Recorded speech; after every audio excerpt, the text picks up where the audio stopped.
Ωραία. Λοιπόν, πριν από ξέρω εγώ, καμιά 20 μέρες μου λέει ο Αντώνης, έλα να μας πεις μερικά πράγματα για το Δία. Σε αυτό έχω δύο παρατηρήσεις να κάνω. Το ένα είναι ότι οι περισσότεροι με ξέρουν για την παρατήρηση του Δία, αλλά στην ουσία ασχολούμαι με πάρα πολλά θέματα. Οπότε ξεκίνησα να μαζεύω λίγο όλα αυτά τα 20 χρόνια παρατήρηση στο Δία, να φτιάξω μια παρουσίαση. Αλλά επειδή οι διαφάνειες βγήκανε καμιά εκατοστή, για να σας πω τα βασικά, τελικά αποφάσισα θα σας πω μόνο για την παρατήρηση του Δία και αφήνω λίγο παραπίσω κάποια άλλα πράγματα τα οποία θεωρώ ενδιαφέροντα και μπορούμε να τα κάνουμε σε μια επόμενη συνάντηση. Άρα λοιπόν σήμερα θα πούμε κάποια βασικά στοιχεία για το γίγαντα πλανήτη Δία.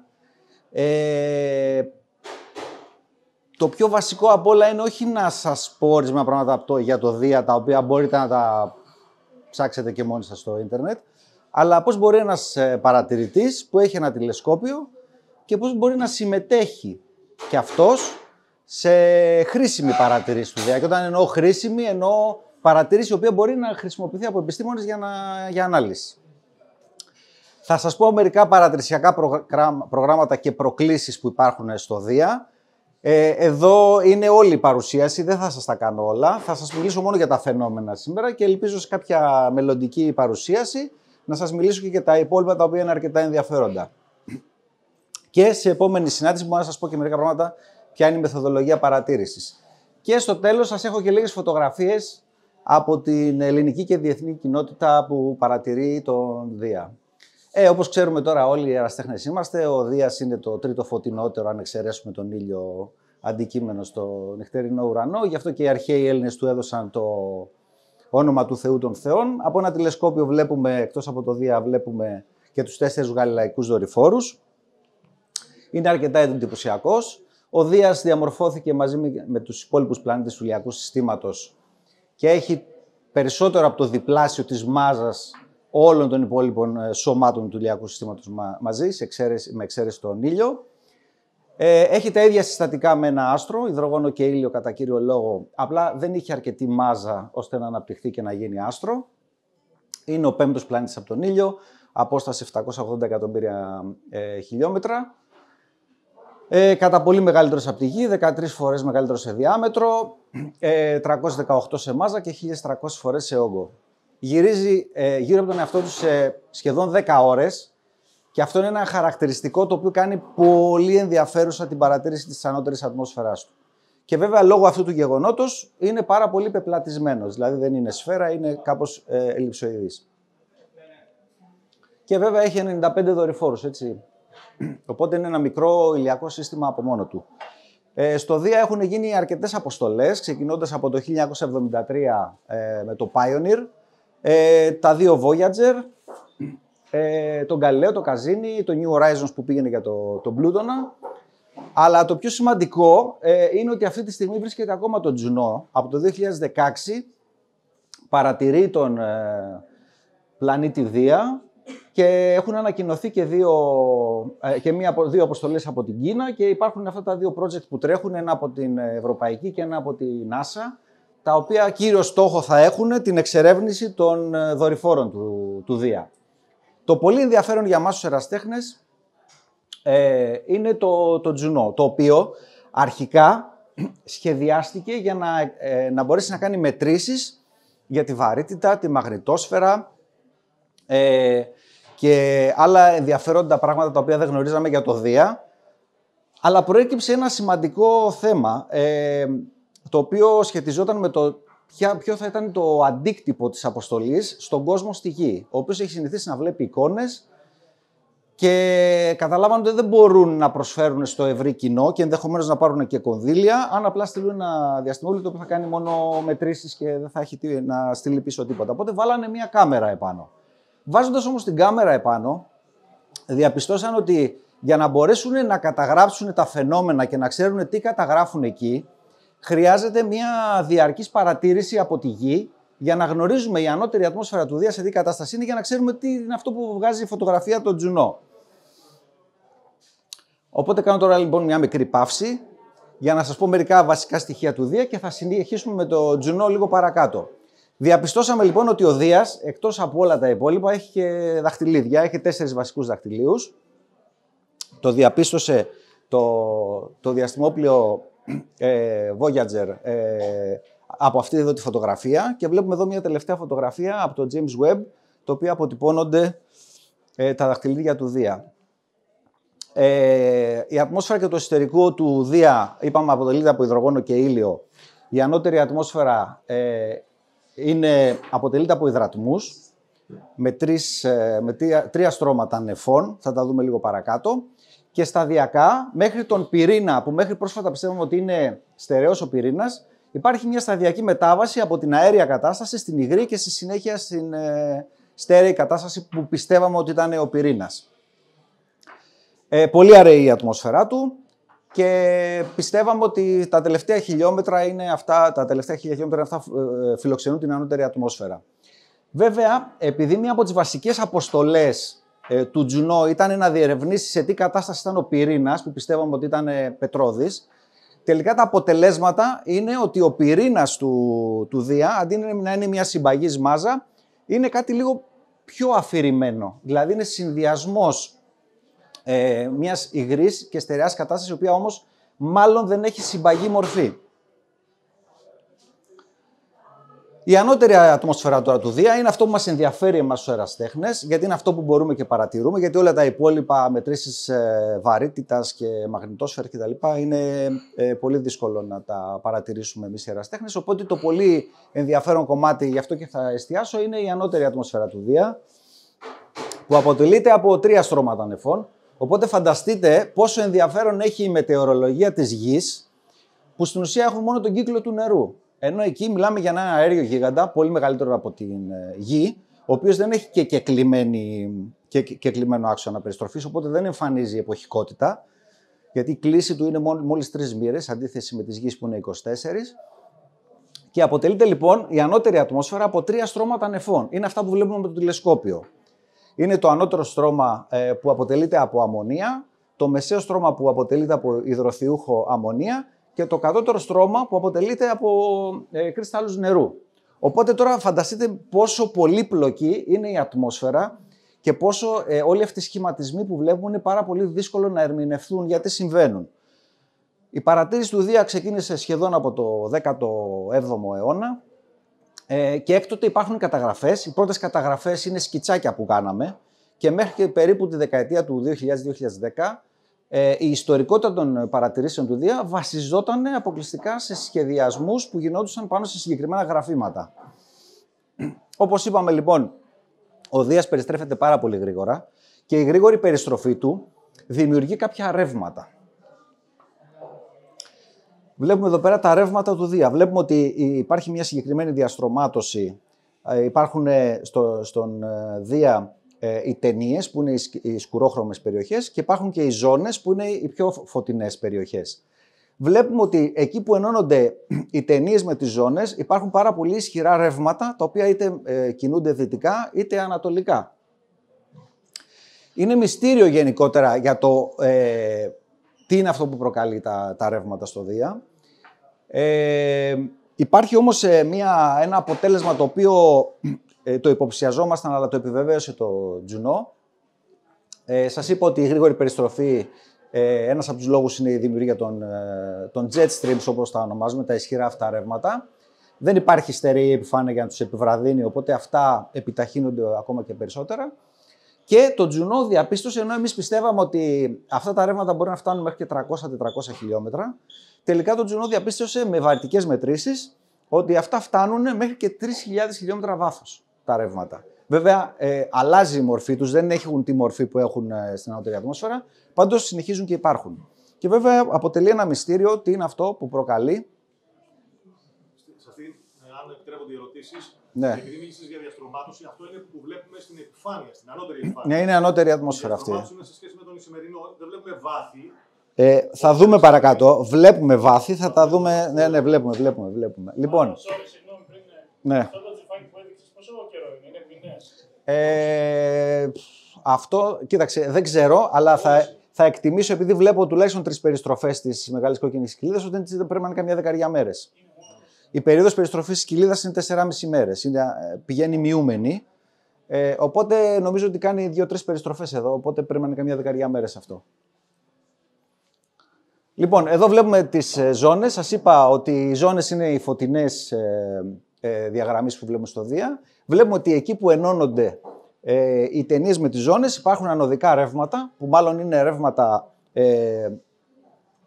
αμμονίας, υλικού αμμονίας που ανεβαίνει προς την ανώτερη ατμόσφαιρα.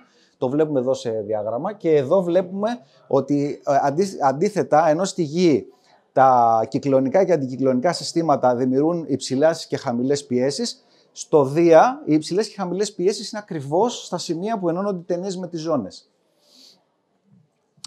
Οπότε οι ερασιτέχνες από τον 18ο αιώνα που παρατηρούσαν τον πλανήτη Δία διαπίστωσαν ότι υπάρχει μια ένα συγκεκριμένο σχήμα το οποίο αντιπροσωπεύει το Δία. Υπάρχουν συγκεκριμένες ταινίες και ζώνες σε συγκεκριμένα πλάτη, τα οποία ανάλογα με τις εποχές αλλάζουν και αλλάζουν σημαντικά, αλλά διατηρείται αυτή η διαστρωμάτωση. Έτσι λοιπόν έδωσαν κάποιες ονομασίες για να μπορούμε να συνεννοούμαστε διεθνώς και έτσι η βασική ζώνη που βρίσκεται στον Ισημερινό ονομάζεται η Ισημερινή ζώνη. Υπάρχουν οι δύο βασικές ταινίες που βλέπουμε. Το πρώτο πράγμα που βλέπεις από ένα τηλεσκόπιο, όσο μικρό κι αν είναι, βλέπεις 2 ταινίες και 4 δορυφόρους. Ακόμα και από το πιο μικρό τηλεσκόπιο. Οπότε υπάρχει η νότια Ισημερινή ταινία και η βόρεια. Εδώ να πω ότι το σχήμα, επειδή αφορά ερασιτέχνες που παρατηρούσαν με διοπτρικό τηλεσκόπιο, πάντα είναι αντεστραμμένα. Αυτό άλλαξε το 2018-19 περίπου, λόγω της ανάγκης που προέκυψε από τη συνεργασία επαγγελματιών και ερασιτεχνών και επειδή οι επαγγελματίες μονίμως μπερδευόντουσαν και τα θέλανε τα σχήματα όπως έχουν συνηθίσει με το βορρά επάνω, τελικά όλοι οι ερασιτέχνες, αν παρατηρήσετε από το 2018 και μετά, έχουν τον βορρά επάνω. Ενώ για πάρα πολλά χρόνια, για 150 χρόνια και ήταν αυτός ο τρόπος που γινόντουσαν οι καταγραφές. Οπότε υπάρχει η νότια και η βόρεια Ισημερινή ταινία, η μεγάλη κόκκινη κοιλίδα φυσικά και υπάρχει η τροπική ζώνη, η βόρεια τροπική ζώνη και υπάρχουν βέβαια οι εύκρατες ταινίες που είναι όσο πιο βόρεια πάμε προσθέτουμε ένα S ή ένα N αντίστοιχα. Υπάρχει η πρώτη, η δεύτερη και η τρίτη και υπάρχουν βέβαια και οι πολικές περιοχές. Και βλέπουμε εδώ ότι ακριβώς στα όρια μεταξύ ταινιών και ζωνών είναι τα επικρατούντα ρεύματα. Και βέβαια αυτό το οποίο κάνουμε εμείς οι ερασιτέχνες, τώρα μπαίνω πιο συγκεκριμένα το τι μπορούμε να κάνουμε. Στην ουσία τι κάνουμε, αυτό που ξέρετε, ένας που θα βάλει πρώτα μια κάμερα πάνω στο τηλεσκόπιο ή θα βάλει το μάτι του, στην ουσία θα μπορέσει να δει στο οπτικό φάσμα το Δία, το οποίο είναι πάρα πολύ χρήσιμο αυτό, γιατί όταν παίρνεις εικόνες διαδοχικές σε διάστημα ωρών, ημερών, μηνών κτλ. Μπορείς να δεις τις εναλλαγές στα μετεωρολογικά φαινόμενα του Δία και ανάλογα μετά με το τι φίλτρο χρησιμοποιείς, μπορείς να δεις διαφορετικά πράγματα. Όταν χρησιμοποιείς λοιπόν υπέρυθρο, μπορείς και βλέπεις λίγο πιο κάτω από αυτό που βλέπεις στο οπτικό φάσμα. Δηλαδή μπορεί η υπέρυθρη ακτινοβολία και διαπερνά τα στρώματα την ανώτερη και μπορείς να βλέπεις λίγο πιο χαμηλά στο Δία. Το υπεριώδες είναι λίγο μια πιο πολύπλοκη περίπτωση. Στην ουσία μπορείς και βλέπεις το πώς σχετίζεται η ακτινοβολία της ανώτερης ατμόσφαιρας και τι απορρόφωση γίνεται από συγκεκριμένα σωματίδια που υπάρχουν στο Δία. Και η πιο σημαντική παρατήρηση μετά το οπτικό φάσμα είναι η παρατήρηση στο μεθάνιο. Υπάρχει μια συγκεκριμένη ζώνη απορρόφησης στα 889 νανόμετρα, η οποία τι μας δείχνει αυτή, μας δείχνει κατά πόσο απορροφάται η ακτινοβολία του μεθανίου σε αυτό το φάσμα. Και υπάρχει, εδώ απαντάω στη δικιά σου την ερώτηση, όταν κάνεις λοιπόν εικόνα στο μεθάνιο, ό,τι είναι άσπρο είναι ψηλά και ό,τι είναι μαύρο είναι χαμηλά. Οπότε στην ουσία είναι σαν να παίρνεις μια ακτινογραφία στο Δία. Οπότε η νούμερο 1 παρατήρηση χρήσιμη για το Δία μετά το οπτικό φάσμα είναι η παρατήρηση στο μεθάνιο. Δηλαδή αν κάποιος θέλει να κάνει παρατήρηση στο Δία, 2 είναι τα χρήσιμα φίλτρα, είναι το luminance και το μεθάνιο. Άρα σε μονόχρωμη μιλάς τώρα, για μονόχρωμη. Η έγχρωμη. Αυτό θα σε ρωτήσω μετά. Ναι, πάμε, ναι. Λοιπόν, το πιο γνωστό φαινόμενο βέβαια έτσι είναι η μεγάλη κόκκινη κοιλίδα, η οποία τη λέμε κόκκινη κοιλίδα, αλλά το χρώμα της αλλάζει ανάλογα με τα χρόνια. Έτσι, μπορεί να πάει λίγο πιο προς το πορτοκαλί, προς το κόκκινο και αυτό σχετίζεται από ό,τι έχουμε καταλάβει μάλλον από το πόσο ψηλά μπορεί να φτάνει η μεγάλη κόκκινη κοιλίδα. Παρατηρείται από το 17ο αιώνα και όπως αντιλαμβάνεστε είναι ένα φαινόμενο το οποίο διαρκεί αρκετούς αιώνες, όπως και όλα τα κυκλωνικά και αντικυκλωνικά συστήματα πάνω στο Δία κρατάνε αρκετά χρόνια. Το πόσα χρόνια είναι αυτό που καλούμαστε εμείς να καταγράψουμε διαχρονικά με τις παρατηρήσεις μας. Εδώ λοιπόν υπάρχει ένα διάγραμμα από το βιβλίο του Rogers, το οποίο αυτό το βιβλίο θεωρείται Ευαγγέλιο για τους παρατηρητές του πλανήτη Δία, πολύ εξειδικευμένο. Δείχνει πάνω κάτω αυτό που σας είπα, βλέπετε εδώ τη διαστρωμάτωση, βλέπετε ότι αυτό το V είναι το οπτικό φάσμα που μπορούμε και βλέπουμε αντίστοιχα τις φωτεινές ζώνες και τις σκοτεινές ζώνες. Το υπέρυθρο βλέπουμε ότι έχει την ικανότητα να διεισδύει περισσότερο, οπότε μπορούμε να βλέπουμε και λίγο πιο χαμηλά από την ανώτερη ατμόσφαιρα, μάλλον βλέπουμε την ανώτερη λίγο πιο χαμηλά στα σύννεφα, και αν η υπέρυθρη ακτινοβολία είναι αρκετά ψηλά, οι αεραστεχνικές κάμερες μπορούν να βλέπουν μέχρι 1 μικρόμετρο περίπου, οι σύγχρονες κάμερες. Αν χρησιμοποιήσουμε επαγγελματικές κάμερες που φτάνουν μέχρι τα 5 μικρά, τότε μπορούμε και βλέπουμε πολύ βαθιά στην ανώτερη ατμόσφαιρα του Δία. Και το χαρακτηριστικό με το φίλτρο του μεθανίου είναι αυτό που σας είπα, ότι το μεθάνιο μπορεί και εντοπίζει όταν μια περιοχή είναι λευκή, άρα μιλάμε για απορρόφηση της ακτινοβολίας αυτής και μπορούμε και βλέπουμε αυτό ως λευκό, ενώ αντίστοιχα όταν είναι στις σκοτεινές περιοχές απορροφάται πλήρως σε αυτό εδώ το φάσμα και το αντιλαμβανόμαστε ως μια σκοτεινή περιοχή. Εδώ λοιπόν είναι παρατήρηση στο μεθάνιο, μπορούμε και βλέπουμε τη διαστρωμάτωση που έχει ο Δίας και ένα από τα βασικά χαρακτηριστικά που καλούμαστε εμείς οι αεραστέχνες είναι να δούμε πώς αυτές εδώ οι ταινίες, οι ζώνες, επειδή τα πλάτη τους μεταβάλλονται ανάλογα με τη χρονιά, όμως επειδή δεν είναι πολύ συγκεκριμένο κάθε φορά που πάμε να μετρήσουμε, γιατί άμα δείτε μια εικόνα που θα σας δείξω παρακάτω του Δία, μπορεί να έχει εδώ μια κοιλίδα, να είναι λίγο παρακάτω, οπότε ακριβώς η θέση της ζώνης δεν μπορεί να μετρηθεί. Οπότε αυτό ήταν ένα πρόβλημα, οπότε εγώ σκέφτηκα, μετά από χιλιάδες ώρες παρατηρήσεων κτλ., διαπίστωσα ότι αν στακάρεις τις εικόνες χωρίς να ακολουθείς την περιστροφή του Δία, δηλαδή οπότε αν κάνω εγώ 10 ώρες παρατήρηση στο μεθάνιο και μετά τις στακάρω χωρίς να ακολουθάω την περιστροφή, μπορείς και βγάζεις αυτά εδώ τα διαγράμματα, τα οποία είναι πολύ πιο ξεκάθαρο σε ποιο σημείο θα πας να μετρήσεις την ταινία και τη ζώνη. Αυτό λοιπόν ήταν ένα πάρα πολύ ενδιαφέρον συμπέρασμα και το παρουσίασα σε ένα συνέδριο στο Λονδίνο που έγινε με αφορμή την συνεργασία αεραστεχνιών επαγγελματιών για την υποστήριξη της διαστημικής αποστολής στο Τζουνό. Φαντάζομαι ακόμη χειροκροτούν. Ορίστε. Φαντάζομαι ακόμη χειροκροτούν. Όχι, όχι. Εκεί ήταν, θα σας πω παρακάτω για αυτό το συνέδριο. Αυτό θέλω να σας πω και το λέω και στο τέλος της παρουσίασης, ότι υπάρχουν πάρα πολύ απλά πράγματα τα οποία όταν τα διαπιστώνεις, ας πούμε, λες είναι κάτι απλό. Αλλά όμως, άμα δεν το έχει κάνει κανένας και πας και το υλοποιήσεις και το παρουσιάσεις σε ένα συνέδριο, θα βρεθεί κάποιος άλλος που μπορεί να το πάρει και να το συνεχίσει. Ας πούμε, αυτό εδώ, εμείς θέλαμε να το κάνουμε με τον Γρηγόρη τον Μαραβέλια, να μπούμε σε μια διαδικασία αυτοματοποιημένα να μπορούμε να βγάζουμε τα πλάτη και τις ταινίες. Βέβαια, δεν το κάναμε ποτέ, γιατί στην ουσία έπρεπε να το καλυμπράρεις αυτό. Δηλαδή, να βρεις έναν τρόπο για να μετράσεις και το αλμπίντο, δηλαδή πόσο φωτεινή είναι μια ταινία και μια ζώνη. Δεν το κάναμε ποτέ, όμως αυτή την ιδέα την τζίμπησε ένας Γάλλος όταν το παρουσίασε στο συνέδριο και πήγε και το έκανε. Τι έκανε, έβαλε μια κάμερα λίγο μεγαλύτερη, οπότε μπορούσε και έπιανε τους δορυφόρους. Χρησιμοποίησε τις φωτομετρικές καμπύλες των δορυφόρων που ήταν συγκεκριμένες κτλ. Και έτσι κατάφερε και έκανε μια δημοσίευση και τέτοια. Αλλά αφορμή ήταν αυτή η εργασία. Αυτή η ιδέα που δόθηκε.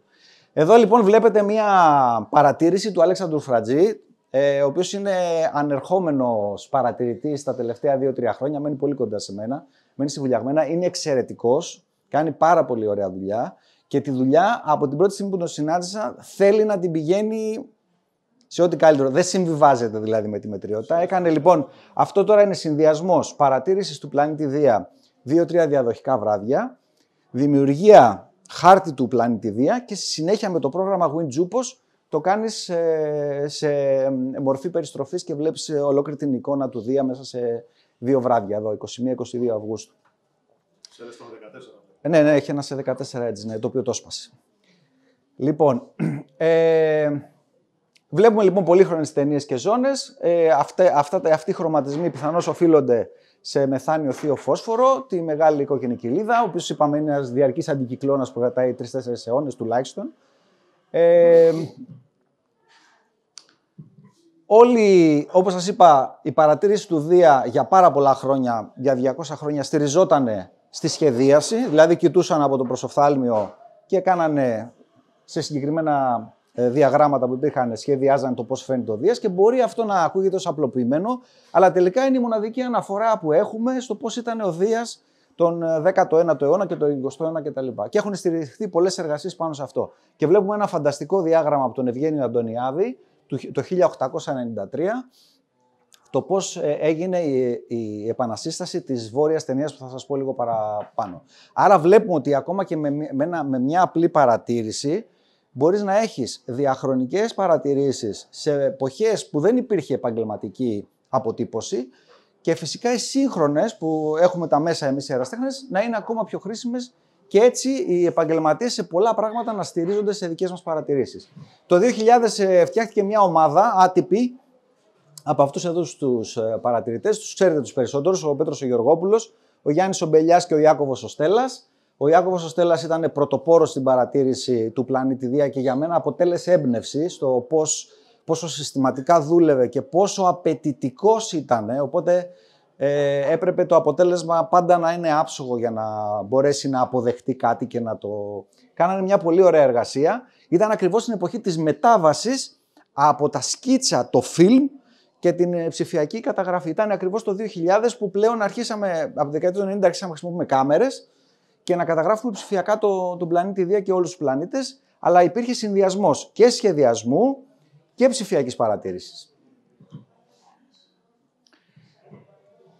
Πάμε λοιπόν να πούμε μερικά βασικά πράγματα για το Δία. Βλέπουμε αυτό που σας είπα, ότι ανάλογα με την εποχή, πόσο διαφορετικός μπορεί να είναι ο Δίας. Μπορεί τώρα για έναν ο οποίος δεν έχει πολύ μεγάλη επαφή να πει εντάξει, μωρέ, την κοιλίδα βλέπουμε, κάτι ζώνες, κάτι ταινίες και τι έγινε, ας πούμε.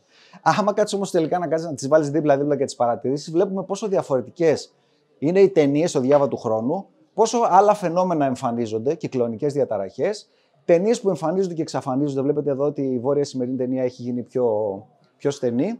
Ή μπορεί να είναι εποχές που είναι πάρα πολύ φαρδιά. Όπως βλέπετε στην σημερινή ζώνη, ότι εμφανίζεται μια κεντρική ταινία ή εδώ είναι εντελώς ανύπαρκτη. Οπότε, όσο αρχίζεις λοιπόν και συγκρίνεις πράγματα, βλέπεις ότι διαχρονικά υπάρχει ανάγκη για κάλυψη του πλανήτη Δία. Όπως είπαμε, είναι πολύ πολύπλοκος μετεωρολογικά. Έτσι, φτιάχτηκε η ομάδα Τζούπος στη δεκαετία του 90. Ήταν Ευρωπαίοι παρατηρητές με επικεφαλής τον John Rogers της British Astronomic, ο οποίος αυτός έπαιρνε τις παρατηρήσεις των ερασιτεχνών και έφτιαχνε reports του Jörg Metting, ο οποίος έφτιαξε το πρόγραμμα το WinJupos, το οποίο είναι χρήσιμο πάρα πολύ για όλους τους πλανήτες.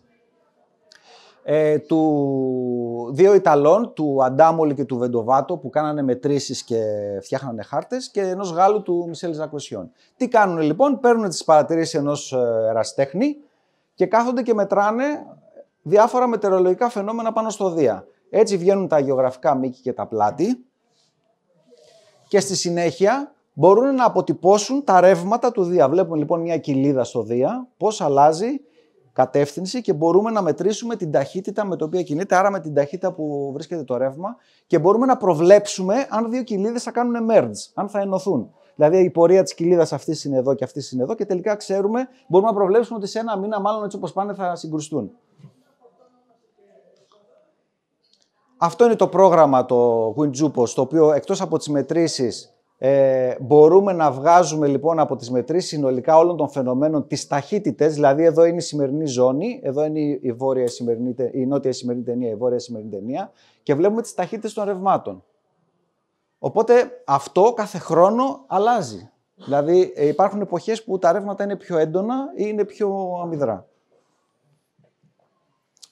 Επίσης, με αυτό το πρόγραμμα μπορούμε να φτιάξουμε χάρτες. Αποτυπώνουμε, όπως σας έδειξα και πριν, από το αποτέλεσμα του Αλέξανδρου Φρατζή. Μπορούμε μέσα σε 2-3 μέρες, όχι πιο αργά, δηλαδή δεν μπορούμε να πάρουμε το Δία τώρα και μετά μια εβδομάδα για να πάμε να κάνουμε χάρτη, γιατί κινούνται τόσο πολύ γρήγορα οι ταινίες και οι ζώνες, λόγω των ρευμάτων που πλέον έχει αλλοιωθεί η εικόνα του Δία.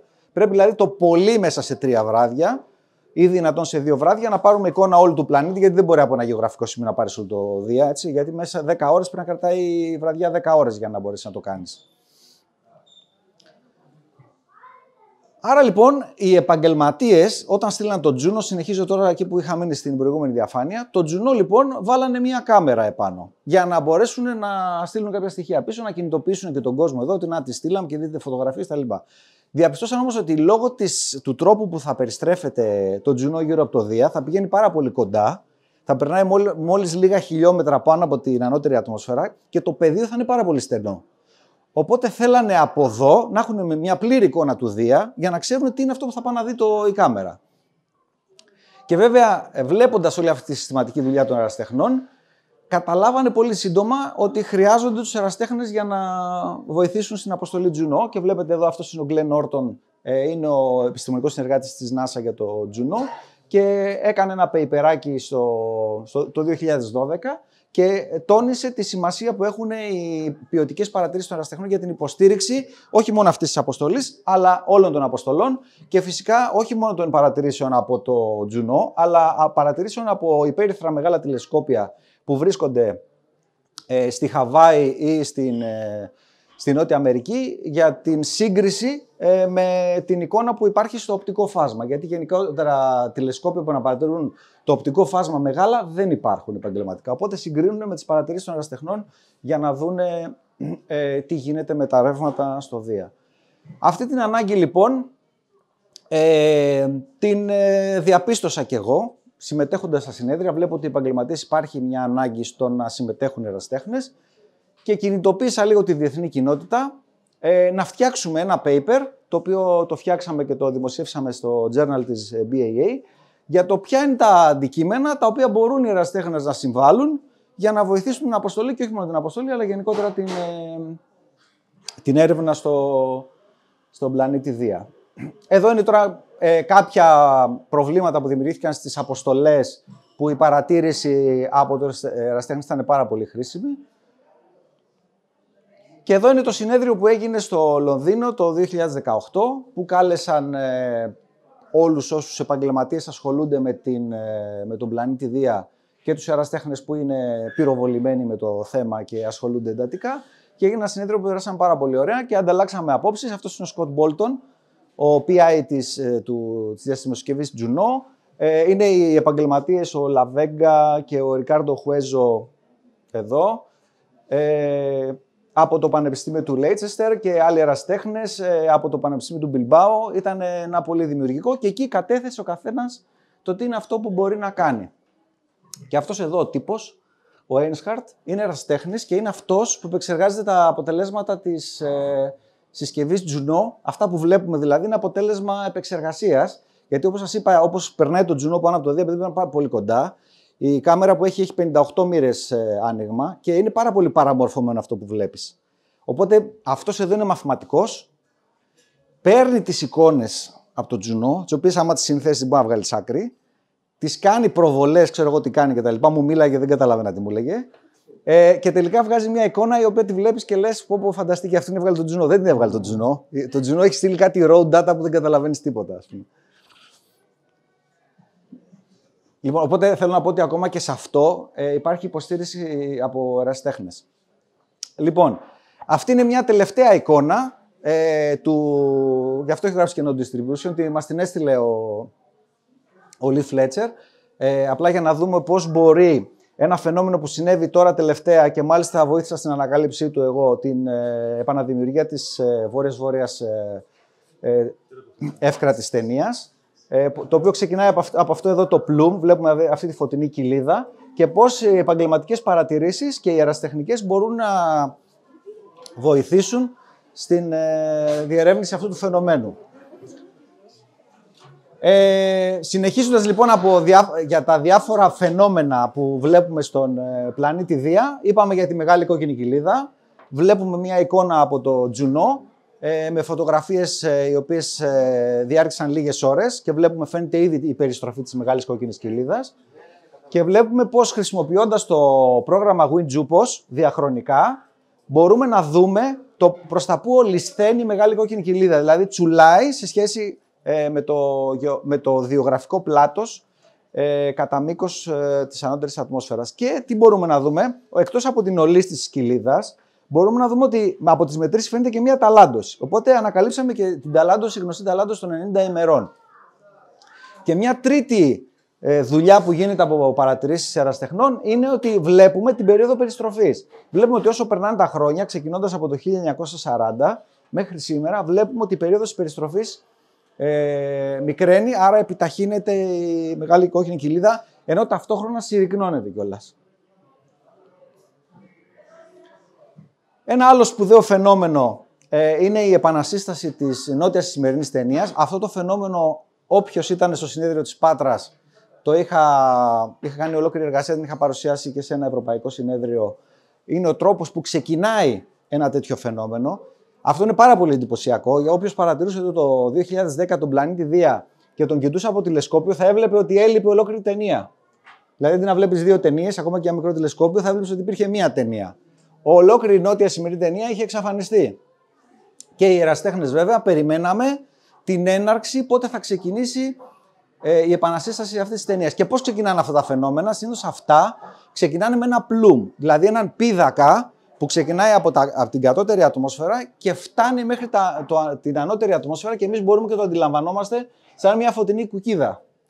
Αυτή η φωτεινή κουκίδα, λοιπόν, είναι η αρχή της επανασύστασης της νότιας σημερινής ταινίας, όπου βλέπουμε ότι αναπτύσσονται και άλλοι πίδακες και στη συνέχεια αρχίζει και μαζεύεται σκοτεινό υλικό γύρω από αυτά τα πλουμ, τους πίδακες, και αυτό σταδιακά οδηγεί στην επανασύσταση της ταινίας. Αυτό είναι το πόστερ που είχα κάνει, δεν θυμάμαι τώρα ποιο ήταν, το 2012 νομίζω.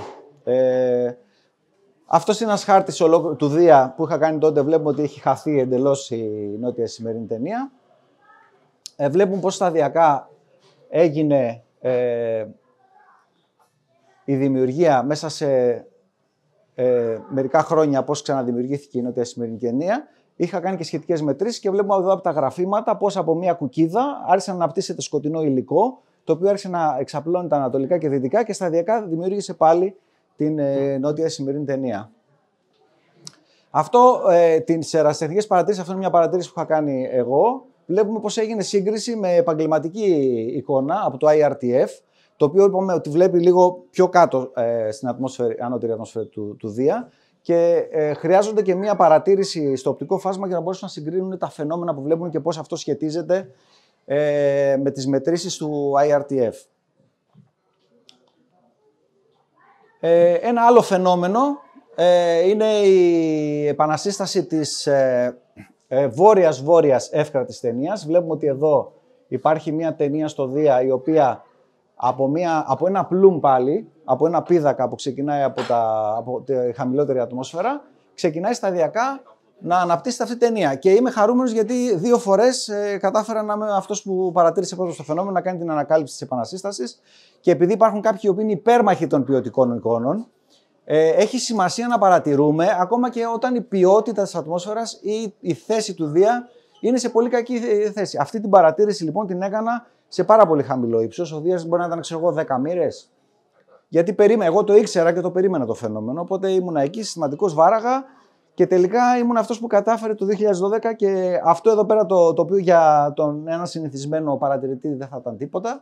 Ήταν πάρα πολύ σημαντικό γιατί στην ουσία δείχνει ότι ξεκινάει ένα φαινόμενο. Και αν πεις και τι έγινε, και άμα το πιάσαμε και δεν το πιάσαμε, τι έγινε. Η σημασία έχει ότι όταν γνωρίζουμε τα φαινόμενα αυτά, πότε ξεκινάνε και πότε αρχίζουν, μπορούμε σε βάθος χρόνου να δούμε αν υπάρχει περιοδικότητα. Οπότε να βγουν και άλλα συμπεράσματα. Οπότε, αν χάσουμε την αρχή, χάνουμε μια πολύ σημαντική πληροφορία. Αυτό λοιπόν που έκανα το 2012, κατάφερα και το έκανα και πριν από κάνα μήνα περίπου. Ήμουν ο πρώτος που κατάφερε και παρατήρησε το φαινόμενο στο μεθάνιο.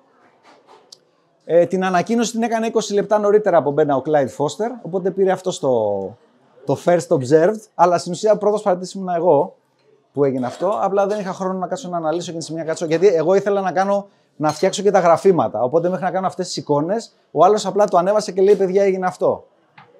Λοιπόν, οπότε βλέπουμε ότι αυτό το φαινόμενο το έχει παρατηρήσει και ο Ευγένιος Αντωνιάδης.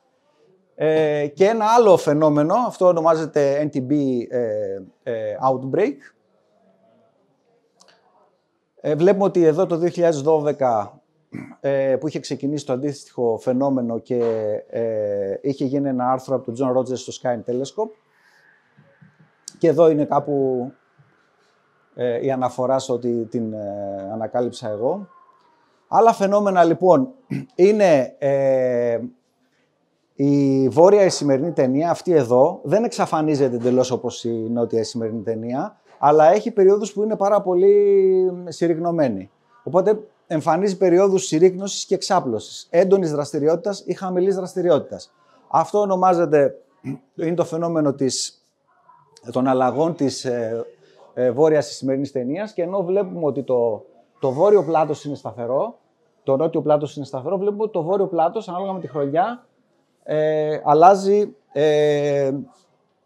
έντονα. Ένα άλλο φαινόμενο στην νότια Ισημερινή ταινία, σε περιόδους που υπάρχει, είναι αυτό που ονομάζουμε mid-Seb outbreak, δηλαδή στο κέντρο ακριβώς της νότιας Ισημερινής ταινίας αρχίζει και βγαίνει πάλι ένα πλουμ, αυτό είναι καταγραφή από τον Damian Pitts, το οποίο πάλι δημιουργεί φαινόμενα γύρω του και σταδιακά αρχίζει και επαναενεργοποιείται όλη η νότια Ισημερινή ταινία. Αυτά. Ένα άλλο σημαντικό φαινόμενο είναι το λεγόμενο circulating current. Αυτό το είχα καταγράψει εγώ το 2007 και αποτέλεσε το πολύ μεγάλο μου κίνητρο, γιατί μέχρι τότε για 5, 6, 7 χρόνια έκανα παρατήρηση στο Δία. Δεν ήμουν σε φάση που ψαχνόμουν και δεν ήξερα ακόμα αν όντως αυτά που κάνουμε είναι σημαντικά, ώσπου κατάφερα και συμμετείχα στην καταγραφή του φαινομένου, εδώ στο ξεκίνημα και στο τελείωμα του φαινομένου, και ήταν πάρα πολύ σημαντικό, γιατί αυτό ήταν η πρώτη φορά που συνέβαινε. Αυτό ονομάζεται circulating current, δηλαδή έχουμε εδώ δύο ταινίες και στην ουσία εδώ πέρα γίνεται μια διαταραχή και εμφανίζονται εδώ κοιλίδες, οι οποίες αντί να προχωράνε προς τα εδώ, ανεβαίνουν προς τα πάνω και αρχίζουν και επιστρέφουν προς τα πίσω. Και βέβαια ένα άλλο φαινόμενο είναι όταν γίνεται επανένωση δύο μεγάλων κυκλοϊνικών συστημάτων. Δηλαδή περνάνε πάρα πολύ κοντά. Αυτή είναι η εικόνα από τον Τζουνό. Και εδώ χρησιμοποίησα εικόνες από Έλληνες ερασιτέχνες για να δείξω πως δύο βάλς τελικά έκαναν merge και έγιναν ένα. Και πόσο σημαντική, γιατί έβαλα αυτή την εικόνα από τον Τζουνό. Όπως δείτε, γενικότερα αποφεύγω να βάζω εικόνες από διαστημοσυσκευές. Θέλω να βάζω πράγματα τα οποία είναι αποτελέσματα από ερασιτεχνικές παρατηρήσεις για να δείχνουν και τη σημασία που έχουν αυτό. Αλλά γιατί έβαλα αυτή την εικόνα? Γιατί αυτή είναι η εικόνα από τον Τζουνό, είναι η εικόνα που την έχει επεξεργαστεί τα raw data ο ερασιτέχνης που σας είπα, αλλά το τελικό αποτέλεσμα που έχει ανέβει στο site της NASA βασίζεται σε ένα ερασιτέχνη. Γιατί ανεβαίνουν τα data στην NASA, αλλά δεν κάθονται να επεξεργαστούν. Οπότε τα έχουν αφήσει ανοιχτά στο κοινό, γι' αυτό βάλαν και την κάμερα, ώστε μπαίνουν άνθρωποι, κατεβάζουν τα data και φτιάχνουν τα αποτελέσματα. Και μετά κάποιος από την NASA επιλέγει ποιο είναι το καλύτερο και αυτό ανεβαίνει στο site του Juno. Αυτή είναι η παρούσα κατάσταση της ατμόσφαιρας του Δία. Πριν από μερικές εβδομάδες είναι αυτή. Οπότε βλέπουμε ότι υπάρχει η νότια Ισημερινή ταινία. Βλέπουμε το έντονο πορτοκαλί χρώμα της μεγάλης κόκκινης κοιλίδας. Βλέπουμε ένα πολύ μεγάλο disturbance που έχει δημιουργηθεί εδώ στη νότια Ισημερινή ταινία. Βλέπουμε κάποια ovals, τα οποία είναι κυκλωνικά συστήματα, τα οποία είναι σταθερά και υπάρχουν για δεκαετίες πάνω στον Δία. Υπάρχουν κοιλίδες που εμφανίζονται και συνήθως αυτά τα διαγράμματα τα φτιάχνουμε περίπου κάθε 2 με 3 εβδομάδες για να έχουμε μια συνολική εικόνα του Δία. Η ομάδα ευρωπαϊκή που σας είπα, η Τζούπος, κάπως έχει αδρανήσει και έχει αναλάβει αυτός ο Ιάπωνας φίλος και φτιάχνει τα διαγράμματα του Δία. Από εικόνες ερασιτεχνών βέβαια, έτσι. Και έτσι οι επαγγελματίες έχουν πάντα μια έτοιμη εικόνα του πώς είναι ο Δίας ανά πάσα στιγμή. Θεωρώ πολύ σημαντικό το ότι υπάρχουν ερασιτέχνες στην Ελλάδα που όχι απλά κοιτάνε αλλά καταγράφουν με συστηματικό τρόπο το Δία. Ένας από αυτούς είναι ο Γιάννης, ο οποίος κάνει πάρα πολύ ωραία δουλειά και έχει πιάσει βέβαια και το νόημα σε σχέση με αυτά που λέω εγώ, έτσι. Όχι απλά κάνουμε μια εικόνα στο Δία και τελείωσε το θέμα. Υπάρχει συγκεκριμένος τρόπος τα συστήματα του Δία, με τι τηλεσκόπιο, με τι κάμερα, ημερομηνία, ώρα ακριβώς. Αλλιώς δεν έχει νόημα η παρατήρηση, δεν είναι κάποτε την έβγαλα κτλ. Πρέπει να έχουμε συγκεκριμένες πληροφορίες. Και από αυτές τις εικόνες μπορούμε και κάνουμε και γραφήματα και βλέπουμε την εικόνα του Δία. Ο Δημήτρης ο Κολοβός, που θεωρώ ότι είναι ένας από τους πιο συστηματικούς, μάλλον ίσως ο πιο συστηματικός Έλληνας παρατηρητής, ο οποίος δεν κάνει μόνο αστροφωτογραφία, κάνει και πλανητική εικόνα και την κάνει σε εξαιρετικό επίπεδο διαχρονικά. Και ο Δημήτρης ο Κολοβός είχε ξεκινήσει από φιλμ, έτσι, δεν ξέρω αν θυμάστε παλιότερα, εικόνες πάρα πολύ ωραίες σε φιλμ. Ο Γιάννης ο Ροζάκης, αυτή είναι η τελευταία εικόνα. Ζήτησα γενικότερα από τους 4 να μου στείλουν εκείνη τη θέλω να δείξω. Δεν είχα εικόνα, δεν μου στείλε. Ο Γιάννης ήταν ταπεινός, δεν μου στείλε. Έχει ένα σε 14. Αυτή είναι μια παλιότερη φωτογραφία που είχαμε βγάλει μαζί και την έβαλα. Κάνει εξαιρετική δουλειά. Και αυτός είναι ο Αλέξανδρος Φρατζής. Θα δείτε εικόνες του στο Astrovox. Είναι αυτή η δουλειά. Μιλάμε τώρα για δεκάδες ώρες για να καταλήξει σε αυτό εδώ το αποτέλεσμα. Μαζί με το τηλεσκόπιο το οποίο δυστυχώς το έσπασε. Ναι, του πέσε. Ναι. Γιατί είχε βρει. Δείξα μας τους δορυφόρους, τις σκιές. Ναι. Βλέπουμε τους δορυφόρους. Βλέπουμε εδώ τη σκιά. Είναι ο Γανιμίδης. Είναι η Ιω που κρύβεται από πίσω. Αυτό το τζιφάκι κρατάει μερικές ώρες. Οπότε φανταστείτε ότι θα πρέπει να κάνει κάποιος να τραβήξει βίντεο μέχρι 90 δευτερόλεπτα το κάθε βίντεο, να το επεξεργαστεί και το επόμενο και το επόμενο και το επόμενο με τον ίδιο τρόπο. Έτσι. Και στη συνέχεια να δημιουργήσει αυτό το τζιφάκι. Τώρα το είπα πολύ γρήγορα, αλλά στην ουσία αυτό είναι κάποιες ώρες στο τηλεσκόπιο και κάποιες δεκάδες ώρες στον υπολογιστή. Λοιπόν, αυτό είναι το C14 του Αλέξανδρου. Δυστυχώς του είχα πει εγώ από την αρχή ότι πρέπει να μπει μόνιμα. Μου λέει δεν γίνεται να το αφήνω έξω. Οπότε ακολούθησε τη μέθοδο με το τραπεζάκι που το πας μέχρι εκεί, το ανεβάζεις και κάπως το γυρίζεις. Του λέω δεν είναι ασφαλές. Τελικά μετά από 2 χρόνια του έπεσε και του σπάσε. Και μία φωτογραφία είχαμε τη χαρά το 2016 και καλέσαμε τον John Rogers από την British Astronomy και είχαμε κάνει μια ομιλία στο Έναστρο. Δεν ξέρω ποιος αν είχατε έρθει τότε. Αυτοί ήταν οι ενεργοί παρατηρητές του Δία τότε, ο Ιάκωβος, ο Στρίκης, ο Στέλλας, ο Γιάννης ο Ροζάκης και ο υποφαινόμενος. Και έτσι λίγο για να το ελαφρύνουμε το κλίμα, στο τέλος σας έβαλα λίγες φωτογραφίες από διάφορες συναντήσεις από τα συνέδρια, τα οποία τα συνέδρια, εκτός από την αλλαγή που γίνεται, την ανταλλαγή απόψεων, πληροφοριών κτλ., όλο αυτό το κοινωνικό event υπάρχει για να επιβεβαιώνει ότι δεν είσαι ο μοναδικός περίεργος, ας πούμε, που κάθε και ασχολείται με αυτά, ότι υπάρχουν και άλλοι τέτοιοι τύποι σαν και εσένα και παίρνεις λίγο θάρρος και πας ένα βήμα παρακάτω. Γιατί δυστυχώς, ακόμα και οι ερασιτέχνες αστρονόμοι, φαντάζομαι και εσείς, δεν μπορείτε εύκολα, αν δεν κάτσει κάποιος να σας πει το πόσο σημαντικά είναι κάποια πράγματα, πόσο μάλλον ένας άνθρωπος που δεν ασχολείται καθόλου με την αστρονομία και του λες κάτι και σε κοιτάει σαν εξωγήινο. Είναι φωτογραφίες από διάφορα συνέδρια. Αυτός είναι ο Marc Delcroix, ασχολείται με τα impacts. Οπότε η επόμενη διαφάνεια θα ήταν να σας πω για τα impacts, το οποίο έχουν πάρα πολύ μεγάλο ενδιαφέρον, που προσπαθούμε να ανιχνεύσουμε προσκρούσεις στο Δία, αλλά μετά δεν θα προλάβει να κάνει ομιλία ο Νίκος. Οπότε σε άλλη φορά την έχω έτοιμη, όποτε θέλετε θα σας την κάνω. Θα δείτε πόσο σημαντική είναι η συνεισφορά των ερασιτεχνών στα impacts, στους δορυφόρους και σε άλλα πράγματα τα οποία θα σας τα πω την επόμενη φορά. Εδώ είναι από το συνέδριο στο Λονδίνο. Από ένα άλλο συνέδριο, αυτός είναι ο Γκέραλντ που κάνει τις αναλύσεις στα δεδομένα του Τζουνό. Ο Ρικάρντο Χουέζο που είναι από το Πανεπιστήμιο του Μπιλμπάο. Ο Ζαν Λούκ από το Παρίσι κάνει εξαιρετικές εικόνες από τον μπαλκόνι του στο Παρίσι. Ο Κλάιντ Φώστερ από την Νότια Αφρική. Ο Μάρκ Ντεκλουάι. Ο Γκλεν Όρτον από την NASA. Και εδώ είναι μια εξόρμηση που κάναμε στο Pink DMD. Καλέσανε 2-3 πυροβολημένους ανά τον κόσμο να χρησιμοποιήσουμε το μεγάλο τηλεσκόπιο του Pink DMD για να κάνουμε εικόνες. Ήταν φανταστική εμπειρία και αυτό θα μπορούσε να είναι μια ομιλία, αλλά αυτή δεν την έχω έτοιμη, οπότε καλά να την κάνουμε. Να μας πας είναι καλό. Είναι πολύ ωραία, δηλαδή έχω κάνει φοβερά, ναι, πάρα πολύ ωραία. Φανταστικά έμεινα μια εβδομάδα εκεί, κοιμόμουν μαζί με κάτι φίδια που είχαν δίπλα για πείραμα για να δούμε πώς ζουν, ας πούμε, στα 2800.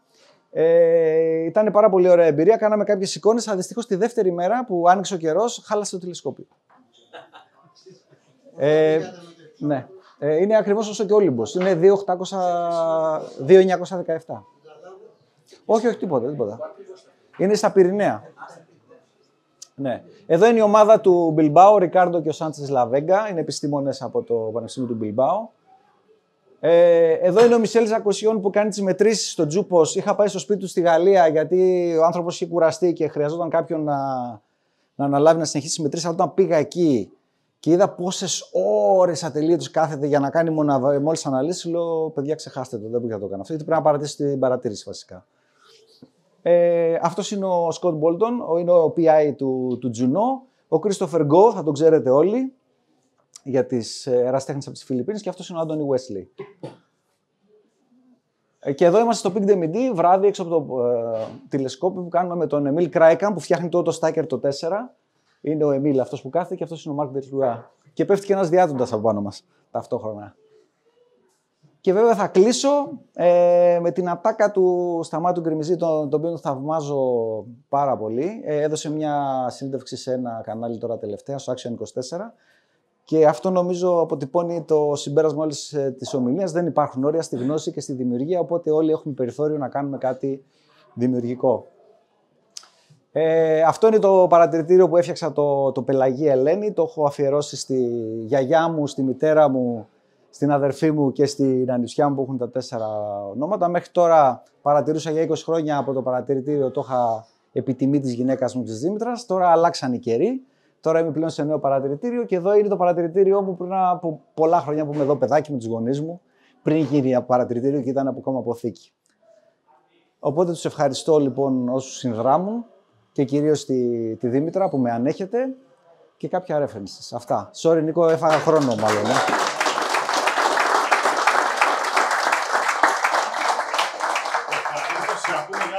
Άλλο τόσα, ναι. Δύο ερωτήσεις δικές μου είναι, και το κοινό έχει ερωτήσει φαντάζομαι.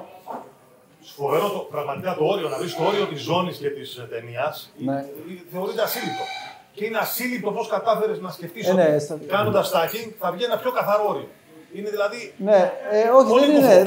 Ξέρω εγώ, είναι απλή ρε παιδί μου. Απλή τέτοια, αλλά ξέρω εγώ. Για τα περιοδικά φαινόμενα υπάρχει σαφής έναρξη, μας έδειξες εκεί το πλάνο. Αλλά υπάρχει σαφής έναρξη και σαφής λήξη, αυτή είναι η διαδικασία. Λοιπόν, την έναρξη του φαινομένου. Η έναρξη του φαινομένου συνήθως αυτών των φαινομένων, όλων των outbreaks όπως τα ονομάζουν, είναι συνήθως κάποιος πίδακας. Δηλαδή είναι μια λευκή κοιλίδα η οποία εμφανίζεται. Αν δεν γνωρίζεις το Δία, ή ακόμα και αν το γνωρίζεις, στο οπτικό φάσμα δεν τη βλέπεις με τίποτα. Στο μεθάνιο όμως βλέπεις πουπ, μια άσπρη κουκίδα. Νομίζεις ότι περνάει δορυφόρος από μπροστά. Δηλαδή το βλέπεις χαρακτηριστικά. Γι' αυτό και το φίλτρο μεθανίου είναι πάρα πολύ χρήσιμο. Άρα έχει σαφή έναρξη. Έχει σαφή έναρξη. Ναι, ναι, αυτό έχει σαφή έναρξη. Ναι. Αυτά. Μπορούσα να ρωτήσω, αν και νομίζω ότι έχει επαγγελθεί από την ομιλία σου, αλλά θα ήταν ενδιαφέρον να τα ακούσουν κι άλλοι ίσως. Αν φωτογραφείς με έφερνε μονόχρωμη. Ναι. Με τη μονόχρωμη είναι πιο ξεκάθαρα τα πράγματα, γιατί έχεις ένα τροχό, ναι, έχεις ένα τροχό φίλτρων, αποφασίζεις σε ποιο φάσμα. Ναι, σε ποιο φάσμα θα φωτογραφίσεις, δηλαδή αν τραβάς το μεθάνιο είναι 890 νανόμετρα, έχεις τη μονόχρωμη, ξέρεις ποια είναι η απόκριση σε εκείνο το φάσμα, οπότε ξέρεις και τι θα πάρεις.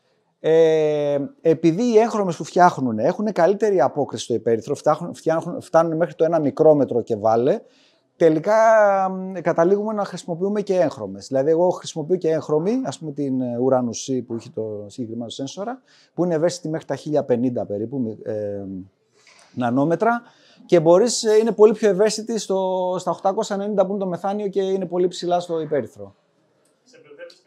Και ξεμπερδεύεις και με το alignment, δηλαδή χρησιμοποιείς στην ουσία χρησιμοποιείς 2 φίλτρα. Το luminance, τραβάς έγχρωμο και το επεξεργάζεσαι και το μεθάνιο και έχεις καθαρίσει. Το μεθάνιο δώσει το φωτός καλύτερα σε μια μονόχρωμη, επιστημονικά. Ναι, άμα βρω μια μονόχρωμη που να έχει την απόκριση που έχει η αντίστοιχη, ναι. Ναι, όχι, εντάξει, οι κάμερες τώρα πάνω κάτω αυτές οι πλανητικές, άμα 4-5 εκατοστάρικα έχεις πάρει μια καλή κάμερα, ναι. Ωραία. Σε σχέση με το κόστος, μπορεί κάποιος να συνεχίσει τη χειρόγραφη με το σχέδιο με το βολίδι? Υπάρχουν, ναι, υπάρχουν.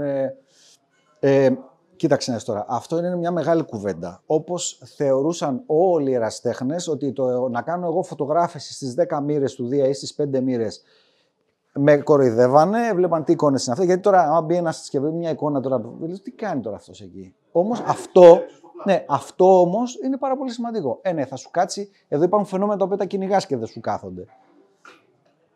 Οπότε, ναι, πιθανώς να έχει μια σημαντικότητα να φτιάσεις ένα φαινόμενο το οποίο θα το σχεδιάσεις. Απλά θα είναι πολύ πιο δύσκολο στην ψηφιακή εποχή να υποστηρίξεις την παρατήρηση την οπτική. Όμως, στις προσκρούσεις, στην επόμενη ομιλία που θα σας κάνω, μία πρόσκρουση στο Δία την έπιασε οπτικά κάποιος, δηλαδή κοίταγε την ώρα στο πρώτο οφθάλμιο, είδε κάτι να πέφτει και λέει ρε παιδιά, το είδα τότε αυτό, αλλά δεν το έχω καταγράψει. Αυτό όμως ήταν το κίνητρο, έστειλε ο Ρότζερς ένα mail σε όλους και παιδιά έχω με αυτό το θέμα. Και μετά κάτσαν και ψάξαν αυτά τα βίντεο τους και το βρήκανε. Όπως έγινε και με το Impact που έπεσε στην Αττική πριν από μερικές μέρες. Εγώ το είχα καταγράψει στην κάμερα μου, αλλά δεν το ήξερα. Το είδα την αναφορά που έκανε κάποιος από την Κόρινθο και μάλιστα τον κοροϊδεύαν από κάτω. Λέγανε ότι τι βλακίες, ούφο και τι κάνουν και είναι όλα ψέματα. Και κοιτάω εγώ την ώρα, λέω ρε παιδιά, εγώ την ώρα έγραφα. Και το έχω πει, το έχω ανεβάσει στο Άστρο, θέλει να το δει. Okay. Αυτά. Επειδή έχουμε συμμετάσχει με το τζάμι σε αποκρύψεις. Θα το πω την άλλη φορά, ναι. Όχι σαν μη φαινόμενα στο Δία, σε αποκρύψεις αστεροειδών, αστέρων από αστεροειδείς. Αυτό θέλει μετακίνηση. Γιατί σου λέει η ζώνη είναι στη Λαμία, η ζώνη είναι στην Κοζάνη, η ζώνη είναι στη Αλεξανδρούπολη. Ναι. Αυτή η δουλειά που κάνεις δεν χρειάζεται μετακίνηση. Δεν χρειάζεται μετακίνηση. Όχι, χρειάζεται μετακίνηση, αλλά πρέπει να μετακινηθεί ο Δίας. Δηλαδή... Όχι εσύ, ναι. Άρα είναι ένα κλικ πιο εύκολο. Ναι, το λέω μήπως οι ενδιαφερόμενοι δεν χρειάζεται να φορτώνουν το τηλεσκόπιο. Την άλλη φορά, λοιπόν, όποτε αν μου δοθεί ευκαιρία, θα σας πω αποκρύψεις, impacts, αμοιβαία φαινόμενα και λίγο τη μεθοδολογία. Και πολύ σημαντικό ότι δεν απαιτεί να πας σκοτεινό ουρανό, να πας σε υψηλό. Υπάρχουν περιοχές που είναι καλύτερη συνθήκη, επηρεάζει η θάλασσα. Επηρεάζει η θάλασσα, ναι. Βασικά το παράγοντας είναι το ΣΥΝΚ, αυτό είναι το νούμερο 1. Αλλά μπορεί να το κάνει. Και από το κέντρο της Αθήνας, ναι. Ρεαλιστικά, τι εστιατές χρειάζονται για να αξιολογήσει κάποιος παρατήρηση του διαδικασίας? Οι πλανητικές γενικά θέλουν μεγάλες εστιατικές. Δηλαδή, ακόμα, δεν έχει σημασία τηλεσκόπιο. Έχεις κάποτε λέγανε να έχεις διοπτρικό που είναι πιο σάρκ. Εντάξει, αυτά. Το νούμερο 1 είναι όσο πιο μεγάλο, τόσο το καλύτερο. Και μεγάλη εστιακή. Δηλαδή, πρέπει να είναι η εστιακή σου από 3 μέτρα και πάνω. Δηλαδή, ένα τηλεσκόπιο 10 inch F10 είναι ότι πρέπει για να ξεκινήσει. Γιατί μπορεί να βάλεις και ένα μπάρλο, να το πας και στα F20, αλλά γενικότερα από τα 3 μέτρα και πάνω μπορείς να κάνεις δουλειά. Αυτό δεν χρειάζεται μεταφορά. Αυτά. Οπότε... να σας παρουσιάσω εγώ τον Νίκο τώρα, όχι.